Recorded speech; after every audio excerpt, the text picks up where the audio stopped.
it's Angela Critters. I thought I'd show you how to make upside down pecan loaves. So I've got all my ingredients assembled right here. I've got 1 box of yellow cake mix, some cinnamon, applesauce, butter and pecans, and 2 loaf pans. So first, I'm going to melt my brown sugar with my butter, which you can see I've done. Now I'm going to throw in my 8-ounce bag of pecans.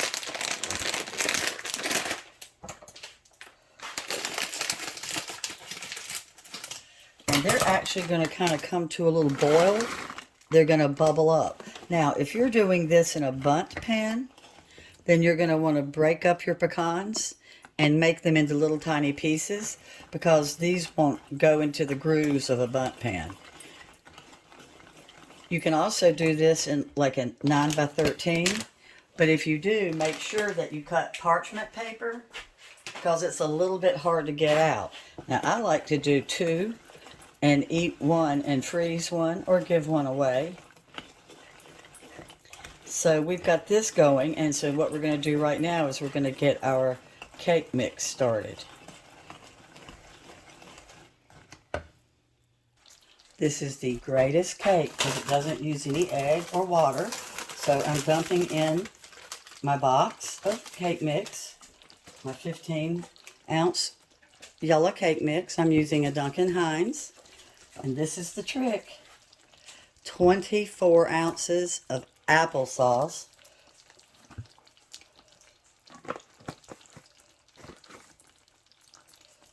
And we're going to add cinnamon. Now, if you have cinnamon applesauce, that's even better. But I didn't have any cinnamon applesauce, and I'm probably using half of a tablespoon. Let me stir my pecans real quick. They're still turning into candied pecans. All right, so let's stir this up. I got a little bit more applesauce. There we go. So 24 ounces is half of the large Aldi size if you're using Aldi. And we're just going to stir this up. It's also kind of fun to use a carrot cake or a spice cake. I'm letting my pecan mixture kind of cook down a little bit.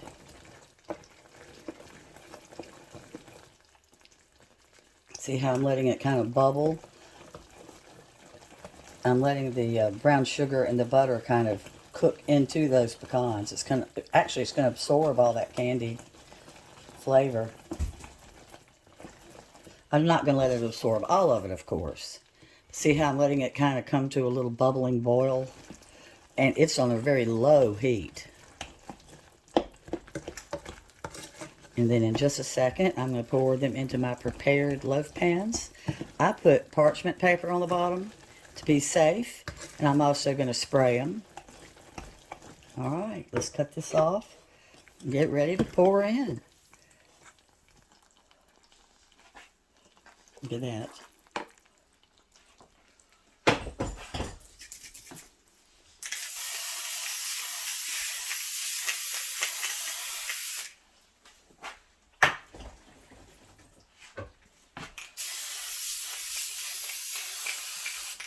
Spray the sides too. And like I said, I do have parchment paper in the bottom, but you don't have to do that if you don't want to. Okay.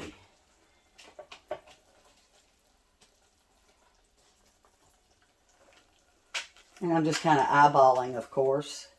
My loaf pans are the same size. And you're not getting a pecan on every little inch, but this brown sugar will harden. So you're still going to have that really good coating for your topping. Because remember, these are upside down. We're going to be turning these when we get them out.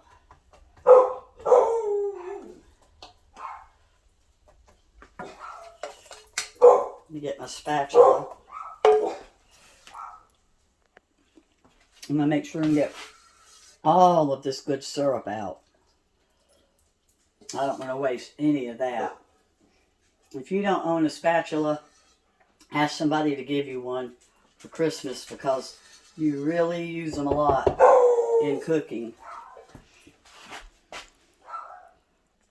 So we're going to do one at a time because one of them I'm going to put some fruit in. They're really good with fruit. And I'm just kind of eyeballing this too. You don't have to be perfect with something like this. All right, let's see. And my oven's preheated on 350. And they're going to cook about 30 to 35 minutes. Now you've got to remember when you're cooking with applesauce instead of using an egg, you can't ever taste the applesauce. But that being said, I am using a can of apple pie filling. You can use fresh fruit. You can use canned fruit. But it's really good to make one with fruit. It's just fun and different. And I had a can on hand. I always try to keep apple pie filling around. It's real good with blueberry filling too. Strawberry, cherry, lemon. It's good with lemon.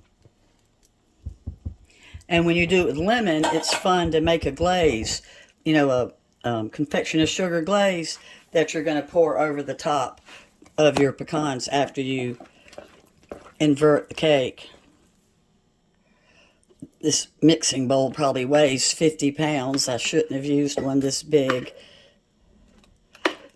I think I'm going to drop it. Hold on. They're heading into the oven. Well, my first one popped right out like it was supposed to. Look at that. So let's show it to you. It probably didn't hurt that I had the parchment paper on.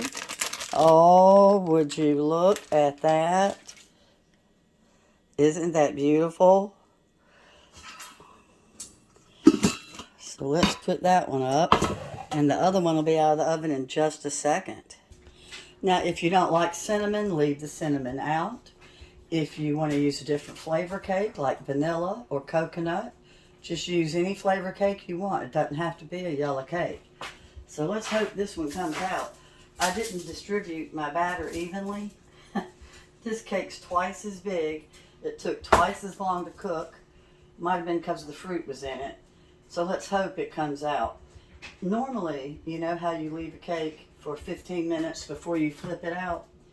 Well, you don't do that with this because it might stick, because we've got this sticky topping here. Oh. So let's see what happens. Oh no, I have a big lump. Look how, see, I didn't cut my parchment paper all the way over. See, I was worried about that and I thought, oh, it won't matter. Well, guess what? It mattered. So let's see if we can get this and kind of try to glob it back on while it's still hot. Whoa, and hot is right.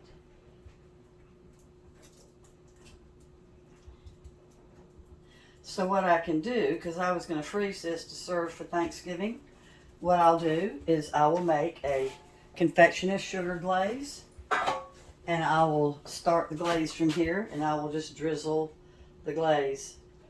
But you saw how important that parchment paper is. So, you know, it's not really optional if you ask me.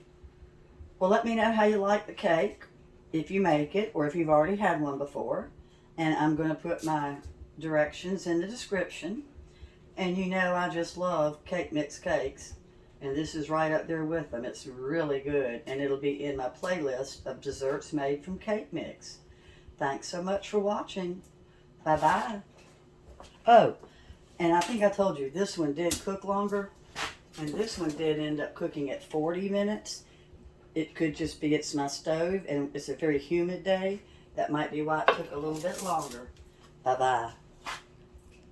I forgot I was only supposed to use half a can of my apple pie filling. And this is like this incredible gobbler. Look at all the fruit. It's so good. Excuse my paper plate because I was getting ready to eat this myself, but look at that. So it's an epic fail. I think I'll do it again with a whole can. Thanks again for watching. I had to show you. So maybe you should just do the real recipe, which is the pecans with the yellow or plain cake, whatever kind of cake you want on top of it, made with applesauce, and just leave the fruit out.